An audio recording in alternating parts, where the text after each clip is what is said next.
Il existe une autre façon d'apprendre le golf.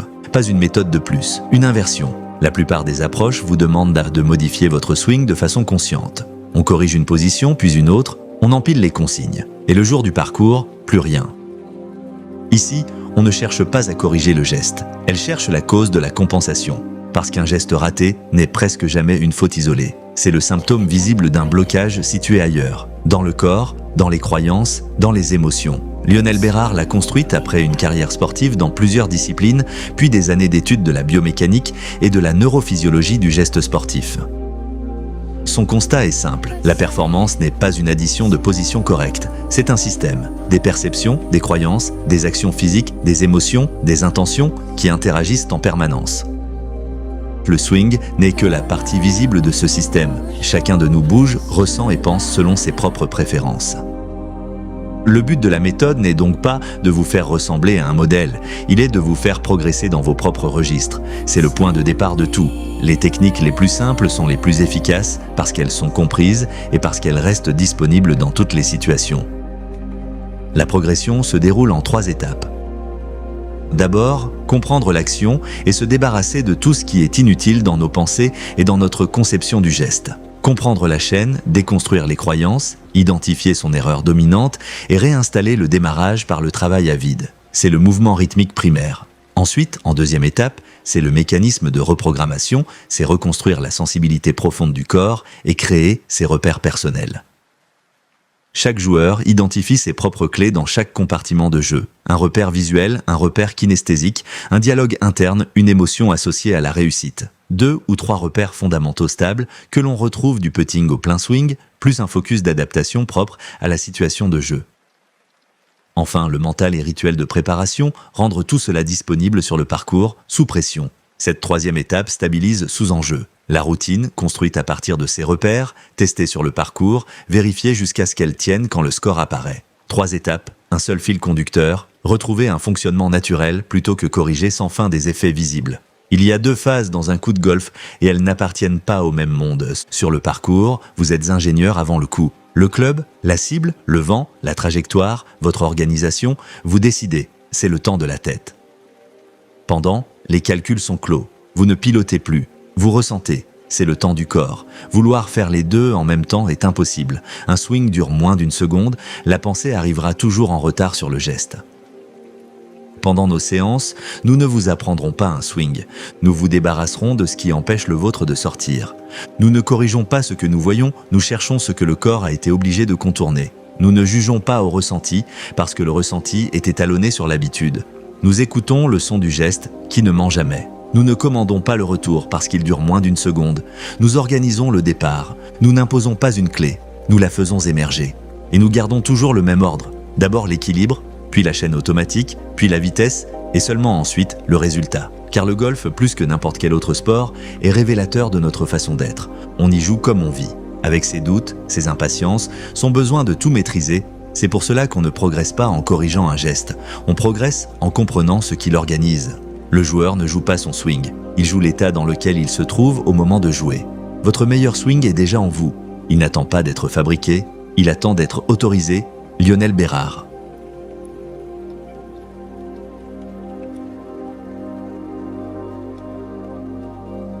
Et donc dans tous ces sports, à un moment donné, quand tu arrives à un niveau de compétence, tu es capable de dissocier le haut du corps et le bas du corps. En kitesurf, c'est-à-dire que tu vas régler ta voile et tu vas jouer avec le placement de la planche. En équitation, tu vas avoir un travail de dissociation au bas, guider le cheval tout en restant très sobre. Ce sont des micro-mouvements de dissociation. Et ça, tu le retrouves dans tous les sports. Et ça passe plus par la culture orientale où on va travailler sur centre d'énergie, centre d'équilibre. Dans certaines cultures, on appelle ça le hara, centre d'énergie. Vraiment, tout est basé sur cette gestion fine de dissociation entre le haut et le bas. Mettons, tu vois quelqu'un en tennis qui commence le tennis, eh bien, il va tenir la raquette comme ça, il va jouer comme ça. Dès qu'il a un certain niveau, il y a cette notion de dissociation au bas.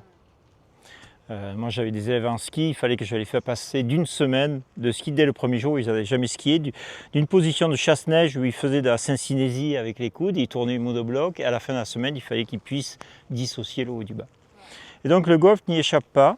Ton objectif, ça va être de mettre en place une sorte de patron que tu as dans tous les sports, qui va te servir en kitesurf, qui va te servir en équitation. Et cette systémique, c'est vraiment la première étape du MRP.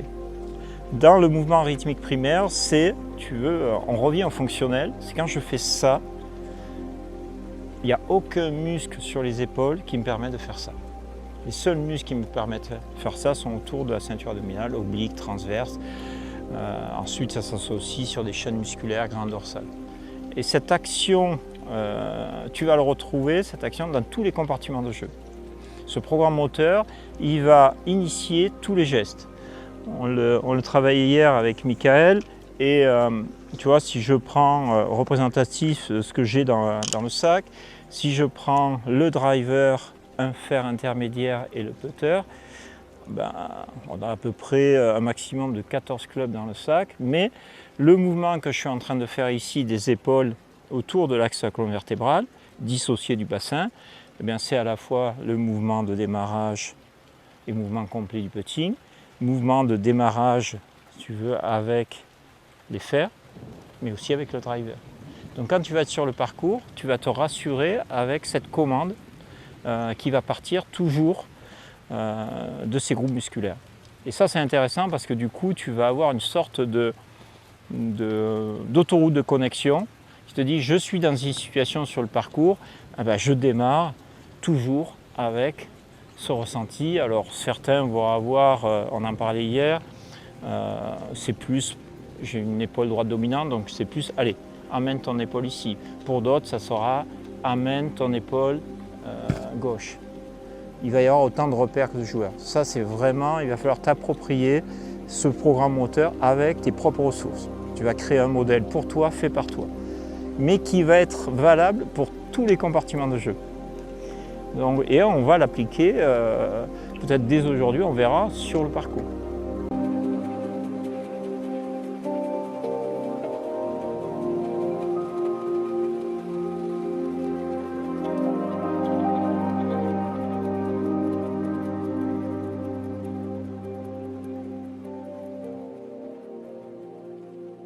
Pourquoi cette approche est-elle différente ?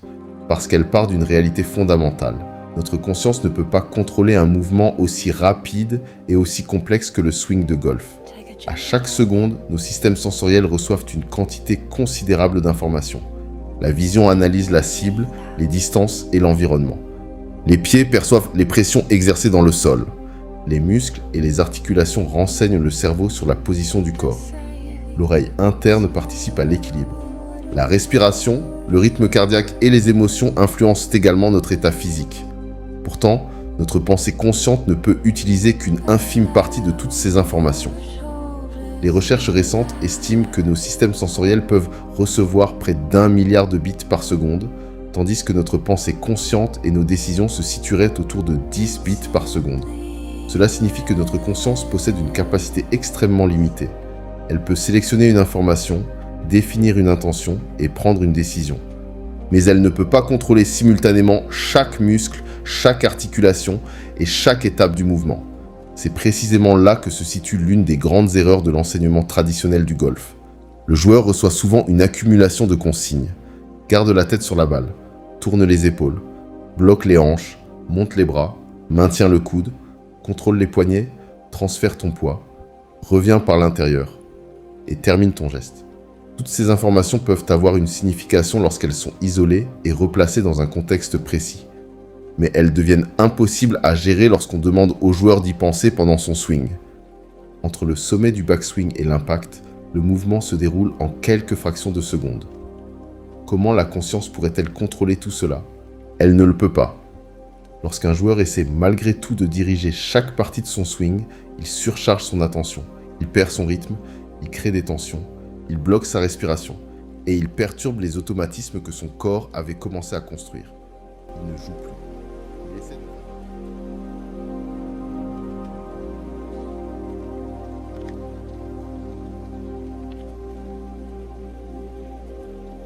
Pour conclure, notre coaching ne cherche pas à vous imposer un swing supplémentaire. Elle ne vous demande pas d'accumuler toujours plus de positions, de consignes et de corrections techniques. Elle vous propose une autre démarche. Une démarche progressive, construite étape après étape, qui doit vous permettre de comprendre votre propre fonctionnement. Car le véritable objectif n'est pas seulement de réussir un bon coup, il est de comprendre pourquoi ce coup a fonctionné, de reconnaître les sensations qui l'ont accompagné, d'identifier l'état physique, mental et émotionnel dans lequel vous vous trouviez, et de savoir comment recréer ces conditions avant le coup suivant. C'est ainsi que le joueur devient progressivement autonome. Voilà la véritable ambition. Vous permettre de jouer avec davantage de simplicité. Préserver votre corps, réduire les tensions inutiles, mieux gérer vos émotions, organiser votre attention, et retrouver un mouvement plus libre, plus naturel et plus durable. Vous n'apprenez pas simplement un nouveau swing, vous apprenez à mieux vous connaître, à mieux vous préparer, à faire confiance à vos sensations, et à retrouver, coup après coup, les conditions de votre meilleur fonctionnement. Comprendre précède toujours la répétition, tout se joue avant le départ du club. Le swing se prépare, il ne se contrôle pas, et le bon coup laisse toujours des indices. À vous, maintenant, d'apprendre à les reconnaître, à les mémoriser et à les reproduire.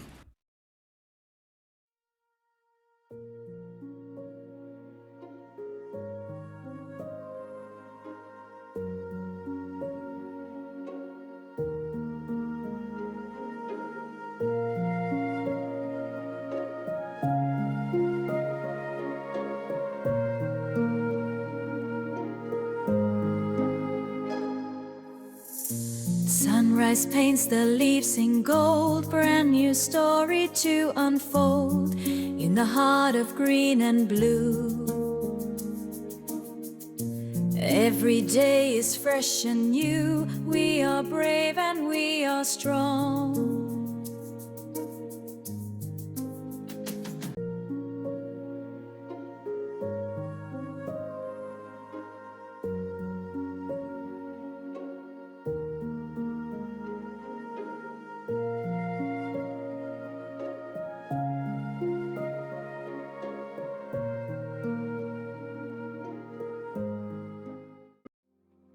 Et du coup, je me dis, sur les 2 derniers trous là, quand je vois le truc, je me dis, mais j'ai envie de jouer comme ça tout le temps. Et ce qu'il va falloir que j'assimile, c'est que ce ne sera pas toujours comme ça et qu'il faut l'accepter. Et justement, c'est les clés de ta formation là, c'est de se dire, on sait pourquoi. Enfin, il y a toujours une raison qui explique. Pourquoi, en gros, on a raté un coup. Et c'est pas nécessairement la technique. C'est souvent en fait des tensions, de la crispation, de l'appréhension avant chaque coup, tout ça.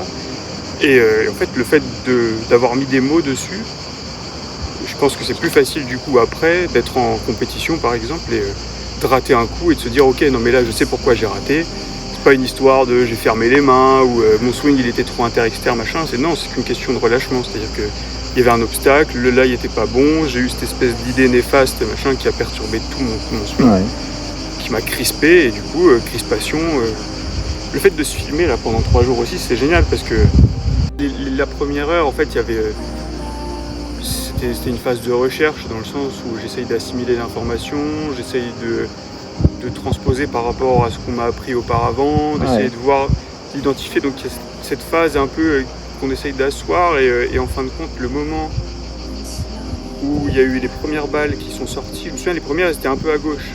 En fait, plus les minutes ont passé, plus la trajectoire elle commençait à redevenir un peu plus normale, quoi, jusqu'au moment où tu m'as dit prends le driver, tape le tee, j'ai tapé le tee, et après tu m'as dit tape la balle, et en fin de compte, la première balle qui est partie droite, je me souviens encore de ma réaction, je revenais pas, mais pour moi c'était miraculeux, parce que je te dis, le driver, je crois que je l'ai utilisé en 3 jours plus que ce que je l'ai utilisé, je crois que je l'ai acheté à Noël 25, même pas Noël 24, non Noël 25, et je l'ai utilisé plus en 3 jours que depuis janvier 2025.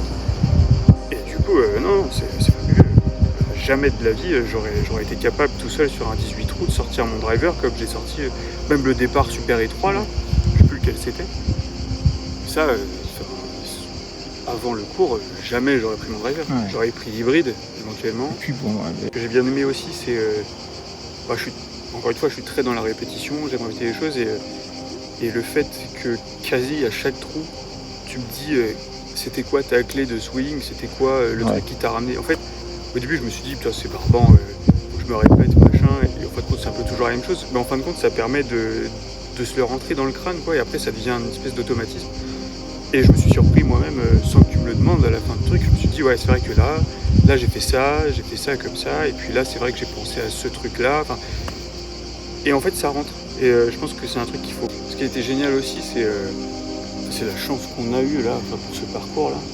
Exceptionnel. Le fait qu'il y ait personne. Ouais, on se saute sur le parcours, ça c'est important. Ah, c'est incroyable. Tu peux pas travailler comme on Incroyable. travaille, ou on travaille sur le Ouais. parcours si tu as une partie de 4 derrière. Ouais. Là on est resté 20 minutes sur un trou, on a remis des balles. Ah, c'est trop Donc bien. il y a aussi, tu veux, le contenu, il y a l'environnement, Ouais. c'est un tout.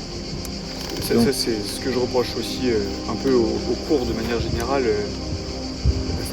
Là où je vais, c'est que souvent tu as 1 heure de cours, tu fais la technique, mais en fait j'ai l'impression que peut-être que c'est une mauvaise conception de la chose, mais je me dis que plus le temps passe, plus ta technique, en fait, tu vas commencer à... Enfin, la progression sera plus la même que quand tu commences. En fait, je me dis que quand tu commences, la progression, c'est Ouais. comme ça, quoi. C'est vraiment exponentiel. Après, c'est plus logarithmique dans le sens où plus le temps passe et plus, en gros, la technique, tu vas pas apprendre des trucs qui vont changer Ouais. tout dans ta perception du golf. Et du coup, passer 1 heure sur un tapis de practice pour faire uniquement de la technique, pour moi, c'est trop, en fait. Et le Ouais. fait de faire une petite portion de technique et après se dire, ok, on prend des balles, on va sur le parcours. Ouais, et on va puis, le restituer, on le c'est met ça. en situation réelle de jeu. et c'est super frustrant. Donc, non. Bon, mais écoute, ça t'a convenu, super. Ouais, non, franchement, merci beaucoup. Hein. C'était top. Hein. Je suis vraiment ravi. Tu as la certification MRP, tu pourras transmettre. Yes. J'ai bien aimé là, le Tu vois, le travail des slow motion Ouais. en plein swing, C'est génial. Ça. et tu te retrouves parfois un peu en retenue, Ouais. et là tu dis, mais il n'y a pas de raison, quoi. Et en fait, Tu le c'est fais ça. à vide. On fait, le cerveau, il fait une association en se disant full swing, la balle va partir loin. Alors qu'en Ouais. fait, faire un full swing, si c'est relâché, détendu et pas trop rapide, enfin, ta balle, elle part juste en cloche, quoi. Et la sensation, elle est super plaisante. Et d'ailleurs, ma compagne était au petit-déj ce matin. Elle m'a filmé justement le moment où on attaquait là-bas. Et c'était rigolo de me voir en vue de haut, là, faire un truc super lent, et puis toc, et puis la balle qui Ouais. part tout en Excellent. cloche.